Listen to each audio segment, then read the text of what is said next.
Thank you. Aiki, Nek Now, Paul Robert, Gao Sasas Hiswak Skena, No Madakni Choyuk Sikni, Pakisip Gao, Danita Herrera, Tisip Gao, Bobby Wilson, Ni Umbosak Sawa, Stat Chia. I always love that awkward silence when you're doing that intro. I always like to introduce myself in the language of the land first, and then my language. So my rough intro in Karuk / Yurok, and then my language. And just a note on like the importance of language revitalization. Science is just now figuring out that there's two different runs, different species of salmon, but linguistically in our oral traditions, we've actually held that knowledge for tens and hundreds of thousands of years. And so if somebody actually cared to listen to us and look at co-managing, we wouldn't have had so many issues with the listings of these endangered species. My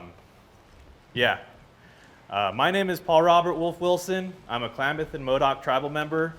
My people have been in the Upper Klamath Basin for over 14,000 years. We had developed technologies in the Upper Basin 14,000 years ago, and so however long it took us to figure out how to develop technology is how long we've been there. My family has been in the fight against for dam removal for over 100 years. And a little note from the Upper Basin, starting in 1905, we had multiple lakes and marshes drained to be turned into agricultural land.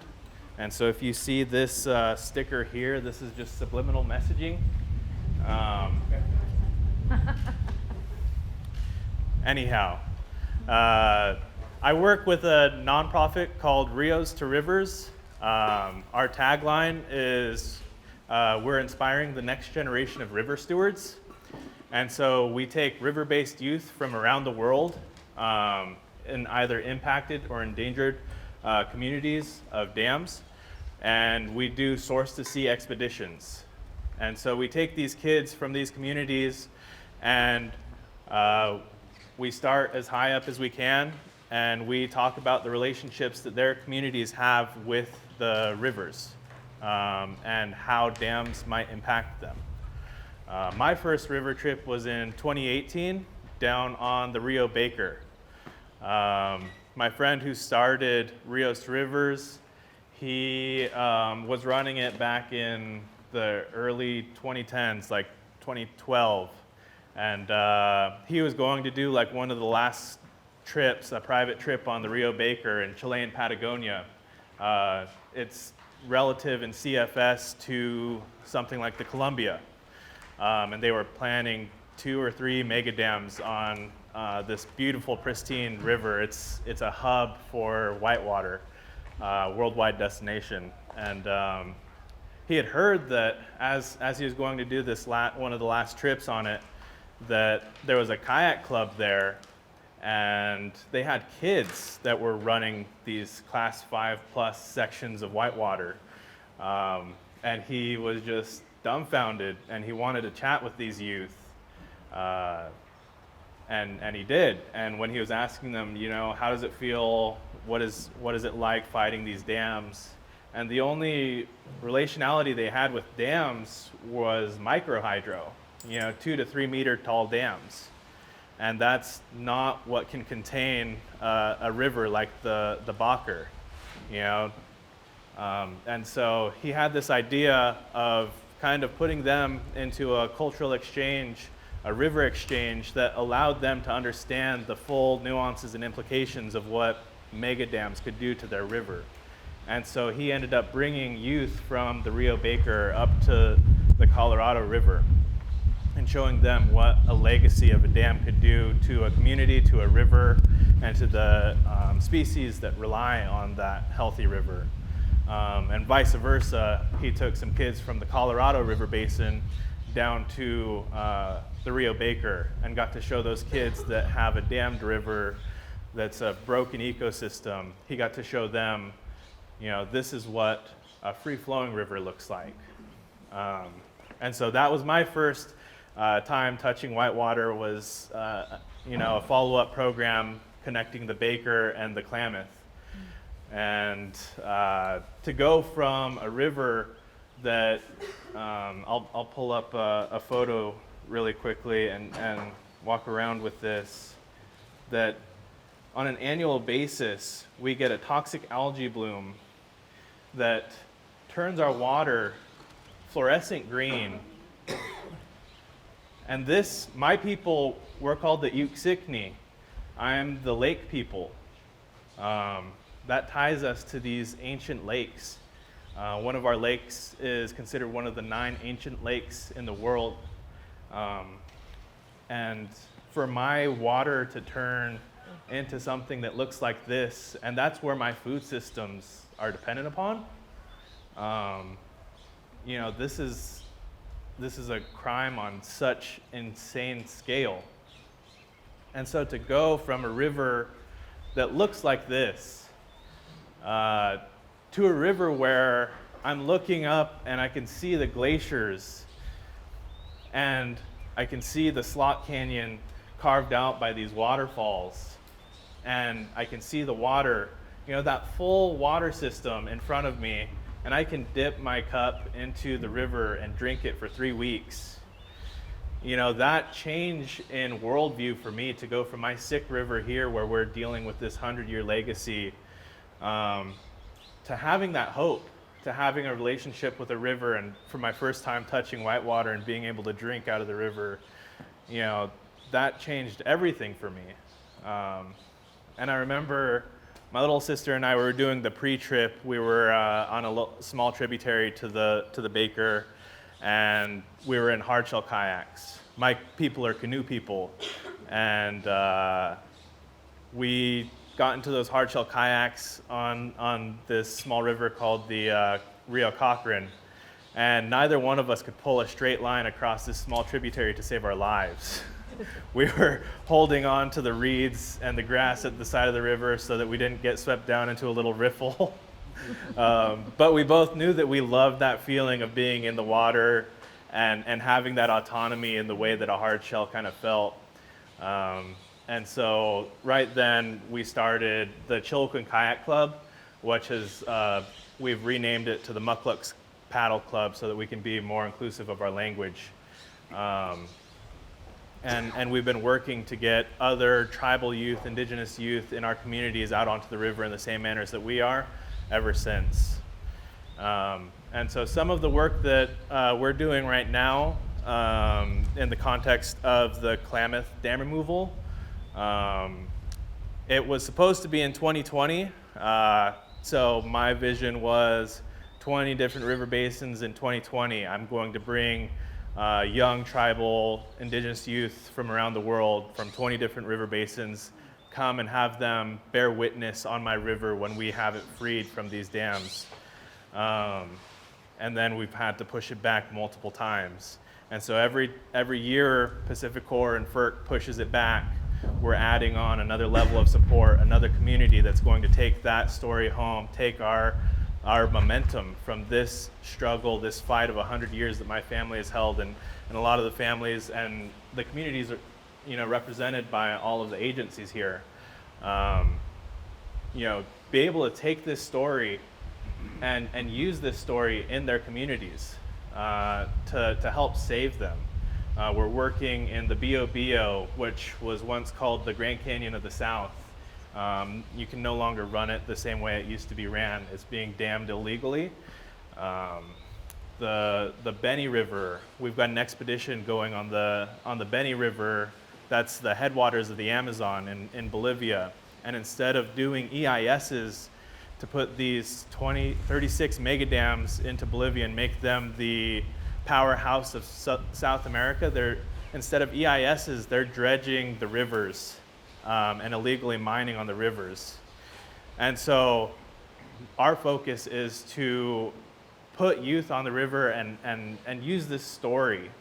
When our kids go home, they become students, they become PhDs. My little sister's, she's just been awarded her second research grant to study methane and aquaponics and the impacts of dams on river sheds because the feds haven't done it.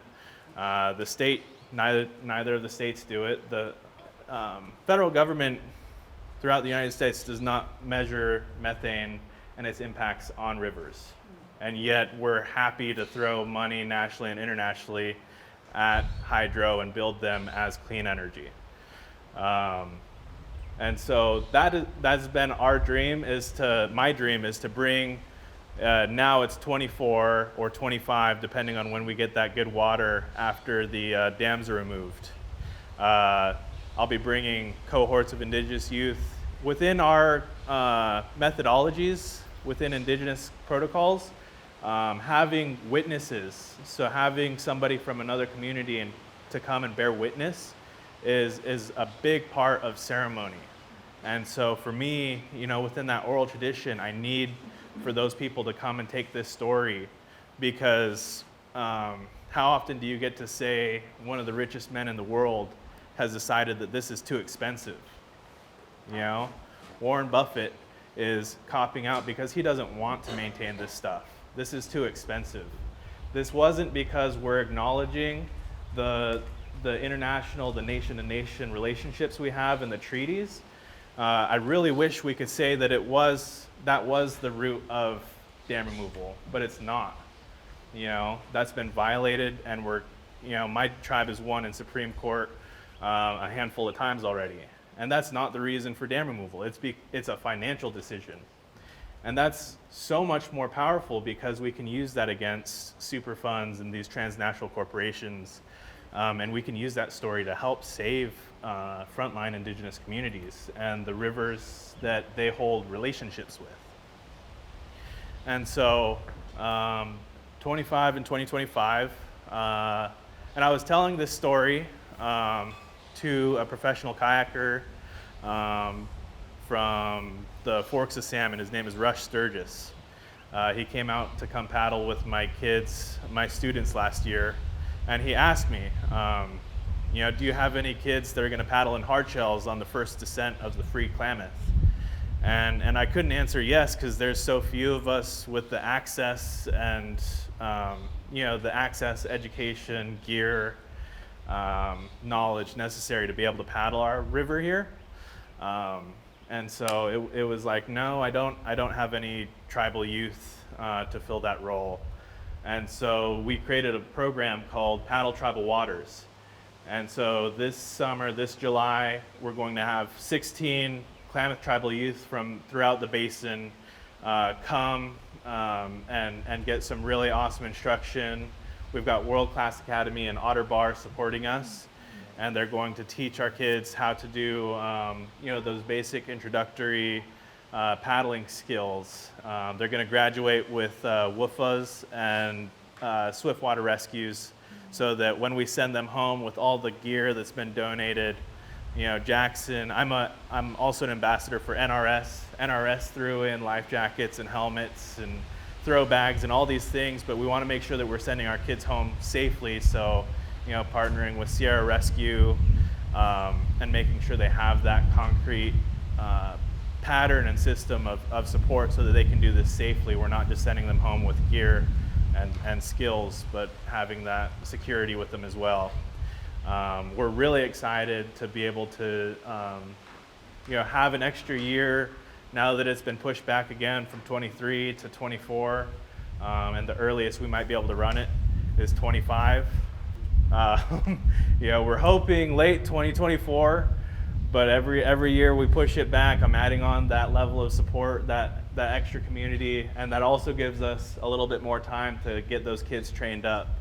And a small plug, Oars has been absolutely amazing in supporting us, but we want to make sure that we're getting more river trips on with our kids. And so if there's any way that you guys are interested in supporting that, please feel free to contact me.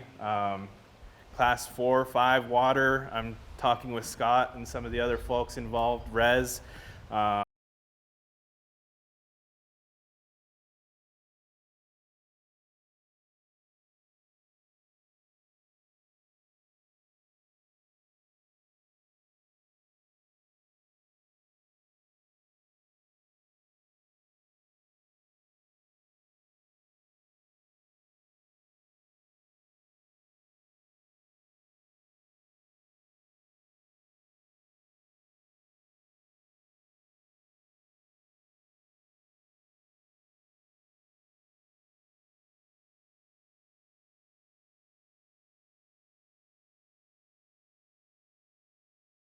We need to set up gear boats and boat houses. Yeah, that's Paddle Tribal Waters. Another level of advocacy that we do, so our tagline again, inspiring the next generation of river stewards. Myself and some of my other young colleagues from throughout the world have been taking our story to the United Nations for the last couple of years. We're also working out on a state and federal level, but the United Nations still recognize and funds dams as clean energy through systems like the Clean Development Mechanism, which is now defunct and they're moving to a new system. But dams are recognized as clean energy, and so they receive funding. Every time you guys book a flight and you see that option to do your carbon emission offset, money goes towards false solutions like building dams as clean energy. And so communities like the ones we work with throughout South America, the Biobío, the Marañón, the Nuble, the Maipo, all of these, legendary whitewater rivers are being dammed in the name of clean energy. And so we're trying to get the United Nations to start recognizing the science from all of the, I'm sure a lot of you understand methane at times is 85 times more impactful than traditional coal burning plants. And so we are digging ourselves deeper into a hole by not recognizing the science that's there. And we're doing it in a greenwashing and false solutions manner. And so we're having to beg and ask the United Nations yet again to start looking at the science.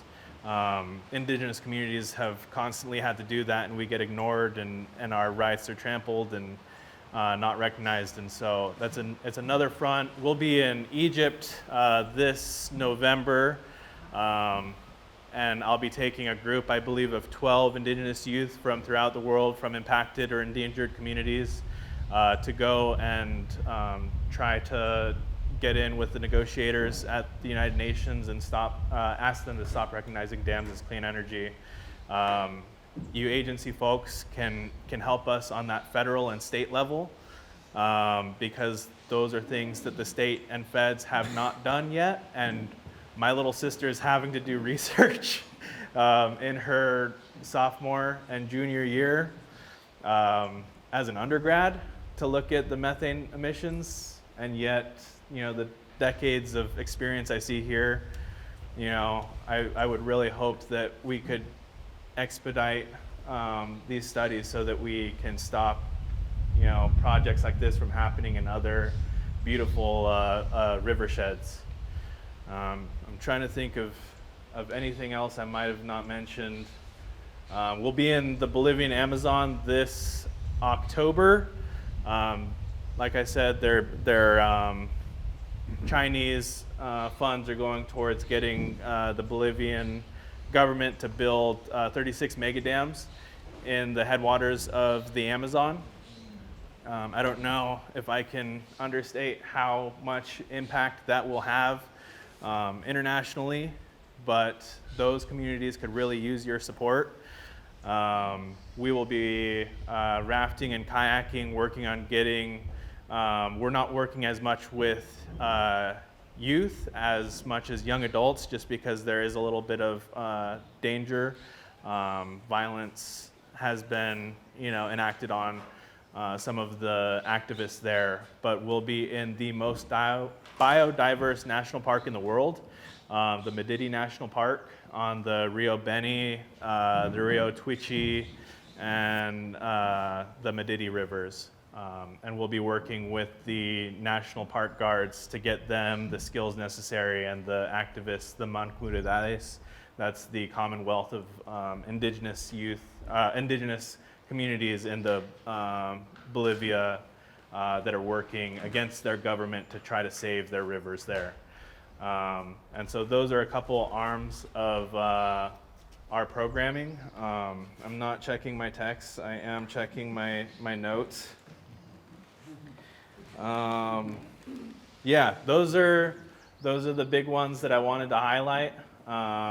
If you have any interest in supporting us in any capacity, Like I mentioned throughout my talk, Rios to Rivers, check out our website. There's donate buttons if we want to do interagency stuff. Please let me know. Another way of doing immediate stuff is Klamath Land Back.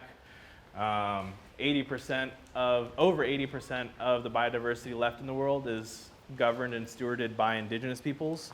And so while conservation, as it's known, has done great, indigenous peoples, we're the ones actually doing the heavy lifting. And so any ways that you can get land back, and actually these interagency folks, agency folks, really taking a look at what co-management looks like, not consultation, but actually finding ways to work with the indigenous communities within your reaches is an excellent way to work towards a better future climate-wise.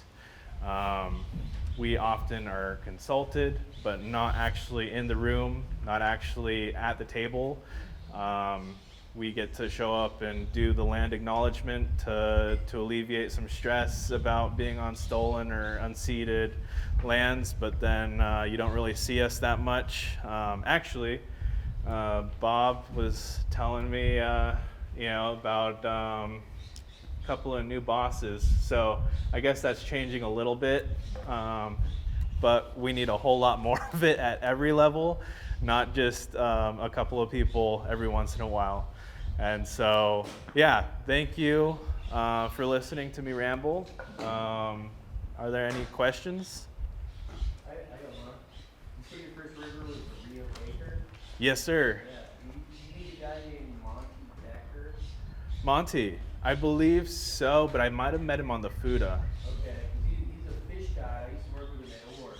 Yeah. He was going down there every year, and that was the first time I ever heard about the Rio Baker. And then I worked on the Fuda. I never saw him down there, but I heard he was living down in Flathead or whatever.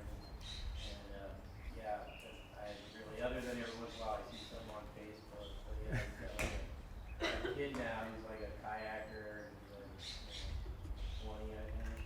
Oh, really? Yeah, I think I feel like I remember meeting him at a Asado somewhere down there. It might have been in Cochrane, maybe Yeah. Koyaki. Yeah, you do some cool stuff out of sick. Thank you. I really like that, the United Nations thing you're doing. Like, I mean, I've just sort of been, I got out of rafting a while ago, so I've been sort of like just in another world. And it's interesting to hear that, the way that lakes and dams are viewed now is there, a strain on the economy, but on the climate, but more than that, it's like generating electricity isn't even like profitable or anymore in a lot of ways because of like, especially in California where you have a lot of solar now. That's you used to do spikes during the day of water to get peak demand, but now solar is doing that. So now they're releasing it at night, and it seems like we're in a future where that's gonna eventually become apparent that we should just get rid of dams. So And glad to hear you, yeah, before I go on, I will see Kino Dam removed within my lifetime. That's something I will be sure of. You talked about your international work with youth in other countries. Is it only in the Americas, or are you doing stuff in other parts of the world? Right now, so Rios To Rivers, we're a pretty small nonprofit.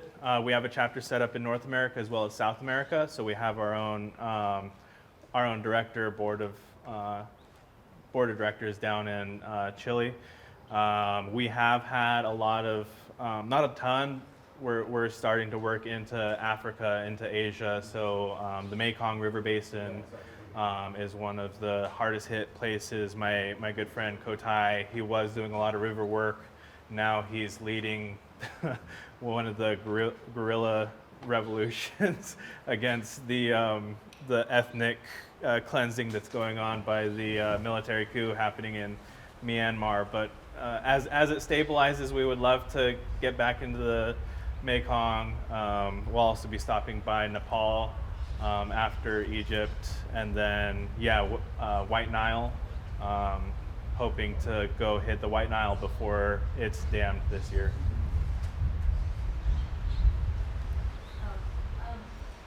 I just wanted to say, this is not a question, sorry, but if you look at the history of dams, and I know this is true in California, and I think it's true in other places, but especially in California, if you look at like,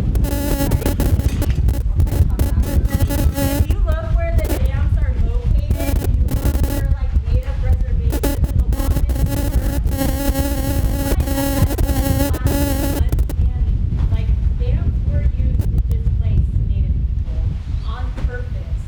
And so I just really wanted to hit back on what you said about like real co-management, going beyond land acknowledgements. We work with this group called Redbud Resource Group that does classes on going beyond land acknowledgements that are hosted by native people, talking about how they want to be consulted with, kind of like explaining like how government-to-government relationships work, the difference between a tribal government, rancheria, things like that. But I just want to say that it's just really so important. I know a lot of people here also work on the 30 by 30 like climate change plans and nature-based solutions and things like that. And like land back and co-management is just such a critical part of that. And because these things that are happening in other countries happened here, and people still don't have the ability to go back to where they're from, and they don't have fish, and they don't have anywhere to live.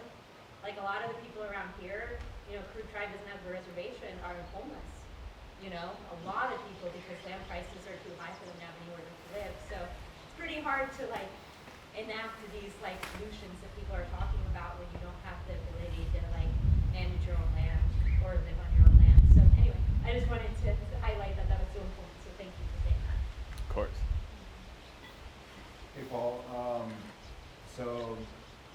I was recently down on the Colorado River, and just as an example, I look at the way that the walleye down there have developed whitewater and river recreation as a resource for the community, and I'm just wondering if there's a recognition or an interest in your community as using whitewater recreation as a resource for things like guiding or outfitting trips. Yeah, so that's kind of the big picture of Rios To Rivers, is using whitewater expeditions, source to sea, as a vehicle for these conversations. So, and I should have mentioned this better, but during our source to sea expeditions with Rios To Rivers, we are meeting with the environmental nonprofits, we're meeting with federal agencies and state agencies. We're doing river and creek restoration projects with folks like Mikwick here. And so our recreation is adamantly tied to conservation and like TEK systems. But yeah, that's one of the means of really making sure, you know, and the mental health and physical health components as well for me, because I'm a lifelong activist or steward or whatever that word looks like. My dad had me out in a backpack doing creek restoration work before I could walk. And so like these things are tied in. Like I've been doing restoration work for 25 of my 25 years on this world. And so finding ways that like recreation is over, you know, disproportionately white and disproportionately male and disproportionately very, very privileged. Like to be able to come out into a place, into these public lands and recreate is dangerous for a lot of like big-bodied brown males like me.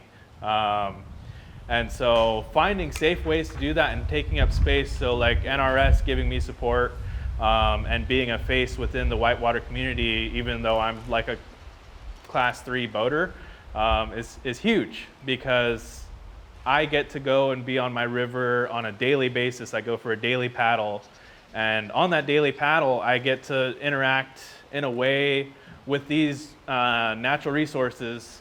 You know, we consider it, we're trying to push for the rights of a river, but like the way it's considered within vernacular here is it's a natural resource. And I need to have that relationship that's not just reliant on me eating fish or me hunting or fishing or gathering.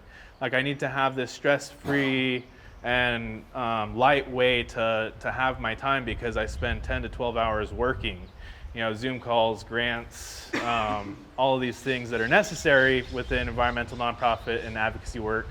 But that recreation piece is so important to have that mental health and that physical health and that connection with why we're doing what we're doing. You know, to remember, okay, you know, I've had to sit in this Water Users Association meeting and hear all this systemic racism and like all the right-wing stuff that's built into policy. Like I need to go and have fun. I need to have a way to connect with this river that's not stressful, as stressful as rapids and logistics can be. And so yeah, we're my little sister and I set up our kayak club. It's called Mukluk's Paddle Club. Our hope is at the end of our Paddle Tribal Waters program, we'll graduate students, and one of the caveats for them taking gear home, so they have brand new kayaks, helmets, paddles, the whole shebang, but we don't want to send the kayaks home with them until they have identified an adult and set up paddling groups in their respective communities along the river, so that they have more access and can leave a boat, and security-wise they can keep that. But anybody that's based locally that wants to engage and is a paddler, if you know a paddler that wants to come and do community floats, supporting our community, we're going to try to set up stipends to support adults for those paddle clubs on the Klamath. And if this works, this trial program in the Klamath, we're hoping to do it in places like the Deschutes, the Colorado, and then worldwide down in communities. We also have one going on in the BOBO, being led by the indigenous women there. But yes, 100%. That's great, and I'll definitely come find you later because I want to help you out with that. Beautiful. If anybody needs a card, let me know. I tried to bring a bunch. Anything related to that, Paul? Perhaps I think those of us who've hung out with you over the last couple of days understand how busy you are and how much you have on your plate. And so what is the best way to engage with you to support some of your efforts? Especially, there's a lot of folks I can hear that would be game and able in different ways to support some of the things you've described and provide input into that system. But what's the best way to do that would be effective for you? Yeah. And I mean, if you can't speak to that off the cuff, maybe you could let us know. Yeah, no, totally. And just a note on that too, because outdoor rec, my understanding is RMS has like a lot of interest in like recreation. And one of the things, POW has done a great job in like the winter sports, but making sure that your recreation is not extractive. One of my friends did a film, it's called Spirit of the Peaks, and it really talks about that relationship in outdoor recreation and how you're not just mining for experience.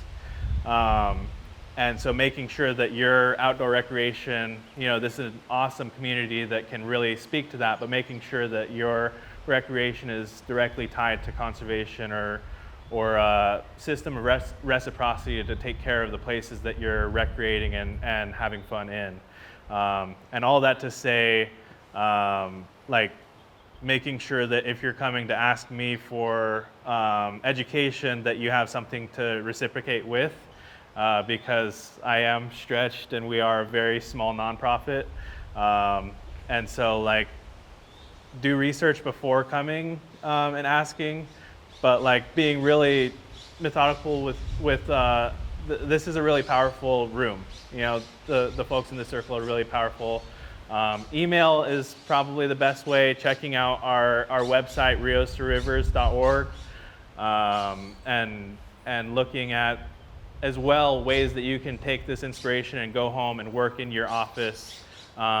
Again, I mentioned a number of state and federal ways for you to engage with some of the themes that I brought up, but looking at co-management, like on your own, like find nativelands.ca. Nativelands.ca.